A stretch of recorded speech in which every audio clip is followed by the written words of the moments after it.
So guys, Dangote will ever regret building this refinery in Nigeria. Like you can see from this headline, it says that Nigeria's NNPC continues importing petrol, diesel, amid Dangote's refinery surplus to maintain $200 million per month racket. So guys, we know that Dangote came out to beg the NNPC to please buy from him, that he has enough, and it's also costing him a lot to maintain the storage of the amount of products that he has.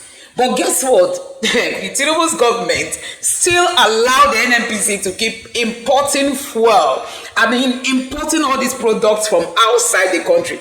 We don't even know what their gain is. They've not told Nigerians, why they insist that they must keep importing fuel from outside the country, even though Dangote has built this massive refinery. We know that last time, Dangote said he regrets, building this refinery, that even his friends warned him. But he insisted that he wanted to help Nigeria economically. But you see the backlash that he's having now. So amidst him having enough storage, this government has insisted that they will keep importing fuel, even though the fuel that they are importing are of low standard. The major bone of contention and the reason why the PMS price is not as low as Nigerians will want it is primarily because your exchange rate has been dropping. And exchange rate is dropping because the little dollars you have and the little dollars that have been remitted from NNPC for selling crude oil abroad and remitting that money to Federation account, NNPC is using to import products that the quality cannot be verified. So the bone of contention here is your exchange rate. But if you put it at par between Dangote and the imported fuel, Dangote pricing still beats the imported products. The quality of Dangote still beats the imported products. And I'm challenging NNPC and NNPC to come forward and prove otherwise. They don't have evidence. Okay. They don't have any evidence. Okay. If what they are saying is contrary to what I've said, let them provide evidence to show that what I'm saying is false. Okay, Calvin, I'd like to come in here because you said that the Naira crude feedstock is about 20 to 25%, and that's inconsequential. But I would say that 20 to 25% of its subsidy would not be inconsequential. Now, I'd like to ask you, if Dangote Refinery is getting even just a quarter of its feedstock in Naira, that is in a form of a subsidy when Nigerians, the average Nigerian on streets, does not have their own PMS subsidized at the end, and the price differential we're not seeing. So I'd like to ask that if Dangote Refinery's products, as you said, are on a higher level, on a higher standard than that which is being imported, if he has this 500,000 in storage, why isn't he selling it to like Ghana, for example, that you mentioned? If the price is determined, as you said, by the standard of the product, why isn't he selling it to the international market? Are we to believe that he invested $20 billion into this refinery and then is making economic decisions based off of altruism? This is a very good question you asked. So today, 70% of the white fuels that are being refined at the Dangote refinery is actually taken by international oil traders. 70%. The fact that national governments in Africa, Burkina Faso, South Africa, Ghana, I think Chad is there, Niger Republic is there, Central African Republic is there, even Namibia and Angola are there. By the way, Angola is one of the major oil producing countries. Angola left OPEC last year, November, December, I think. Namibia is going to achieve first oil in 2026. Okay? Now, if these countries are talking about taking off products and international traders are already taking products, it's because they see the quality of the product that he's offering the market, and they know that the quality of the product is actually accepted by regulators all over the world based on any standard template you want to measure it by, EPA, EN, ASTM. Now, on your question on the amount of feedstock based on Naira-based crude oil sales that are supplied to the refinery, and the commercial agreement between NNPC and Dangote answers that question, because the commercial agreement specifies clearly that the value of PMS that is sent back to NNPC is equivalent to the amount of crude oil in Naira that is being given to the refinery. Okay? Now, but the question here is that if 3/4 of the crude oil feedstock that the refinery in Lagos is using to refine is actually purchased for in US dollars, you don't expect the refiner to sell white fuels to the market in Naira. And that goes back to the government. What is happening with your exchange rates? Why is the Naira trading at above 1,700 Naira to US dollar? It's trading at above 1,007 because you don't have net external reserves to meet up with your imports or to exceed your imports for 1 year. It's called the Guidotti principle by central banks. There's a Guidotti principle that says that your net external reserves that are unencumbered should be equal to at least a minimum of your balance of payment obligations for 1 year. Nigeria's balance of payment obligations for 1 year, Adeshua, is about $8 billion. Your net external reserves is not more than $6 billion.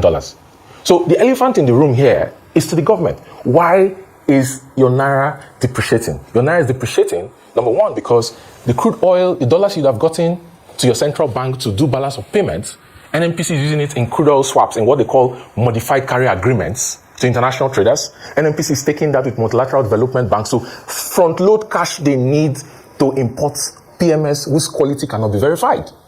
So the reason why the prices are the way they are is because your net external reserve is encumbered.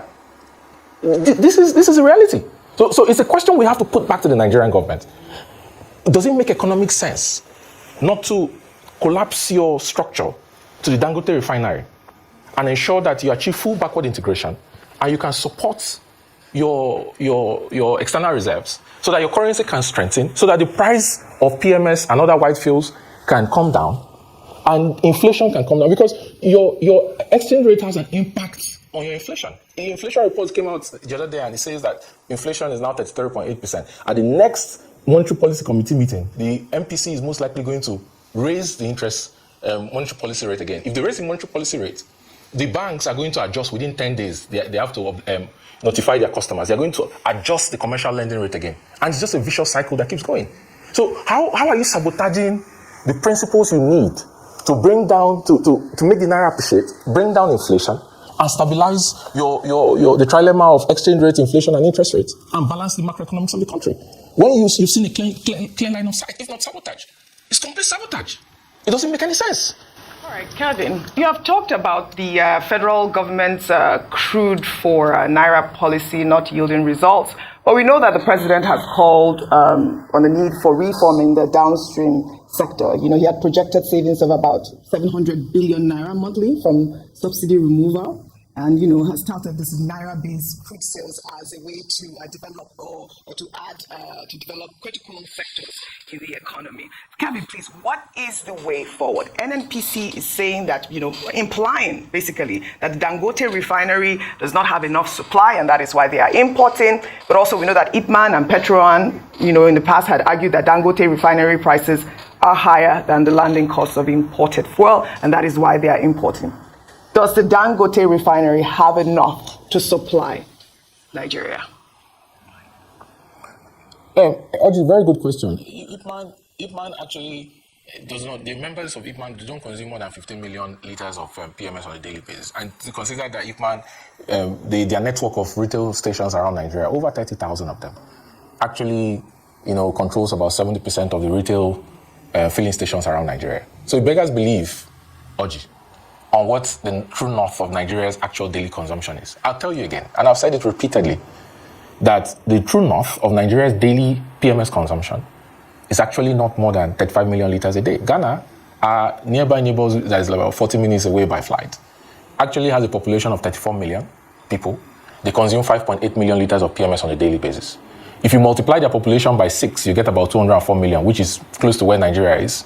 If you multiply their daily consumption by 5.8, you get about 34.9 million liters a day. That's the true north of Nigeria's daily consumption. Nigeria doesn't consume 55 million or 70 million liters of PMS as alleged by NNPC.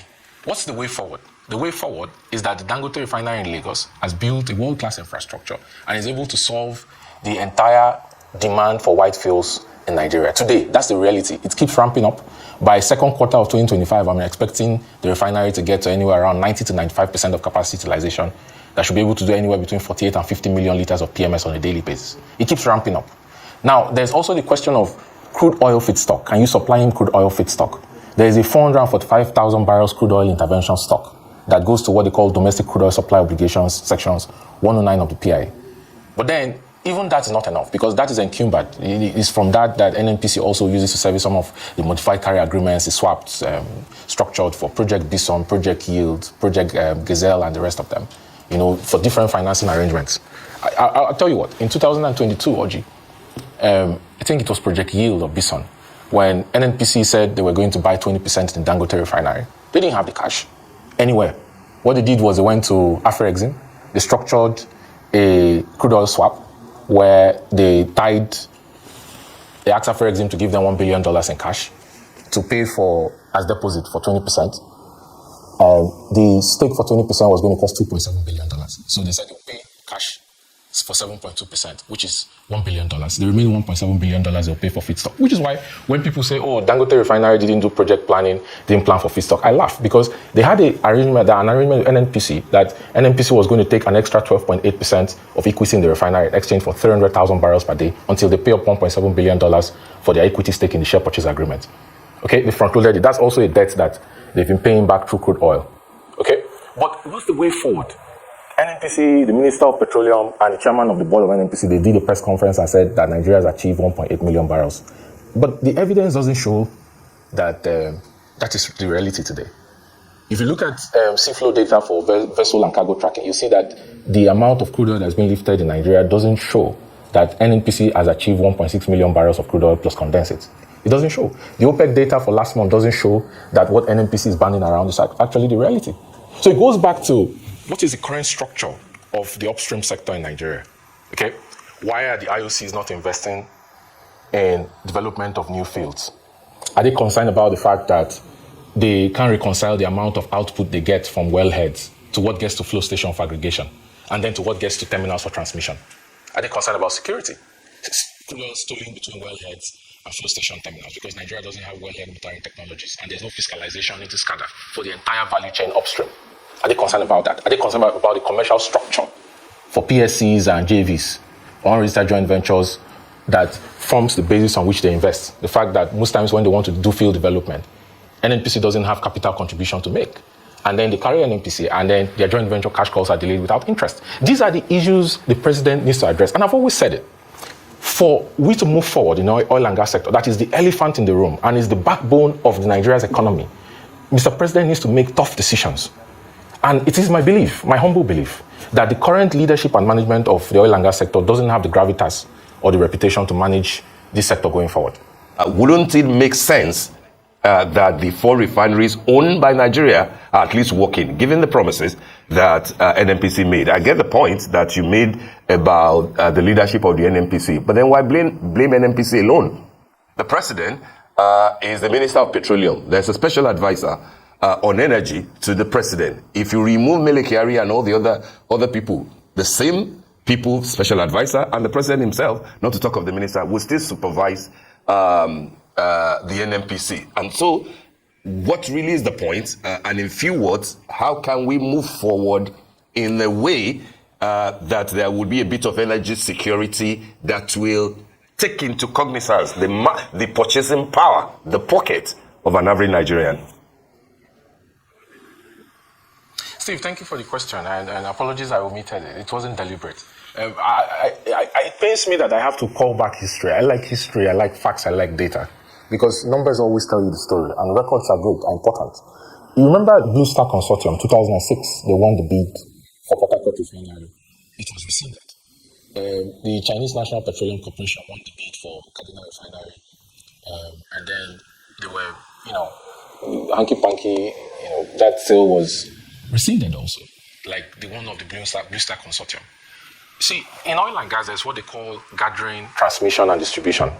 So I want you to take Kaduna out of the equation because supplying, when CNPC won that bid, their plan was to build an export pipeline to bring crude oil from Niger Republic to Kaduna, not even from the Niger Delta to Kaduna. Because if for example, Atlas Cove and Musimi that were supposed to take PMS from the Dangote Refinery in Lagos, it's not working, right? Because there was vandalism of that pipe in 2019, 2020, and the government has not done anything about it. And because of that, Nigeria is incurring NMDPRA port charge. Nigeria is incurring shuttle, demurrage, bulk storage terminal fees. That is more than 100 naira per litre on the price of PMS from the Dangote Refinery because you don't have pipeline infrastructure to take PMS, evacuate PMS from Dangote Refinery. And the evacuation means is either through gantry, which are trucks, or through vessels, which comes at a cost that Dangote is not responsible for. It's because of failure of planning from the government. How are you going to truck crude oil or pipe crude oil from the Niger Delta to Kaduna look at the Frontier Basin Exploration Funds, Kolmani Fields, the one in Gombe, that Bauchi, that NNPC said they did seismic for, they did initial exploration. What has come out of it? Has there been an investigation into how the monies were spent and what they came out with? Borno, Nasarawa, has there been investigations? No. So Port Harcourt Refinery, is going through turnaround maintenance. It's been going through turnaround maintenance. It's consumed 12 trillion. Are we not tired of expending precious resources that we don't have? The government has announced a medium-term expenditure framework and a budget estimate of 47 trillion. It's 20 trillion more than what you have for this year. This year, budget performance was not up to 50%. Wale Edun wants to borrow $1.7 billion to meet up with deficits, right? Do you actually have money to fund further turnaround maintenance for Port Harcourt that is moribund? $4 billion within the last 5 years, no result. Aliko Dangote started 8 years ago and is produced the 7th largest refinery in the world. Does it make sense to keep expending Nigeria's precious dollars and naira into turnaround maintenance for 4 dead refineries that are not working? For me, I think what the government should do, right, is actually sell off those assets as scraps, because no investor is going to buy those assets for more than $1 billion today. Sell it as scraps and liberalize the midstream regulation and framework for private sector people to compete with each other. Let the marketers who are importing products whose quality cannot be verified come together as a consortium, build a refinery and compete with Aliko Dangote. Government has proven, especially the Nigerian government, over decades, Nigerian government has consistently proven over decades that it lacks the capacity to do business. So why can't they focus on regulation and allow the private sector to do what it knows how to do best? There's a wisdom in what Olusegun Obasanjo did in 2001 when he called for privatization of NITEL and for private sector people. Just imagine that Obasanjo had not done that and NITEL was the only telecom provider we had in Nigeria. Do you really think we would have made the progress that we made today? And by the way, telecom was the backbone on which Nigeria achieved a lot of the success it has had with financial technology or fintech that we have today in Nigeria. So we need to understand that the government does not have the capacity to do business, and the right thing to do is to sell off the assets, privatize the assets, and allow the private sector to do business and compete with each other. That's the only way you can achieve efficiency and drive competition. Don't forget that even the ex-president Obasanjo has come out to criticize Tinubu's kind of leadership, saying that Nigeria is failing. I mean, Nigeria is a failing state. So guys, we all know that honestly things are not looking good for this country, and some of the steps that this government is supposed to take to make things work in this country, they are not taking those steps. One of them is to allow Dangote's refinery to thrive. This man has built this refinery, he has built it. Whether you like it or not, just allow it to serve the masses. I mean, let it work to the advantage of Nigerians. But the Tinubu's government, they've not told us, who owns the refinery in Malta, what they are benefiting from all this imported fuel. They've not told us what their plan is as regards to Dangote's refinery.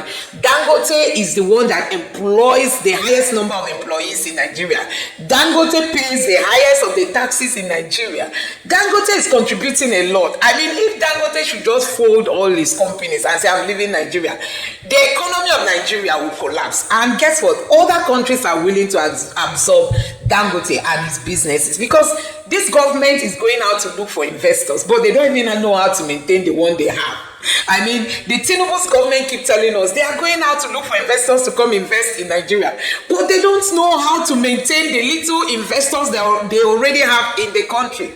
So you can imagine this headline saying that the NNPC has insisted, in importing fuel and diesels amidst Dangote refinery surplus. Dangote's refinery has excess in their storages, that they want to give to Nigerians. But because NNPC is not ready to work with them, the Dangote's refinery, then it's costing Nigeria a lot. They keep importing fuel. Until now, they've not told Nigerians why this importation should continue.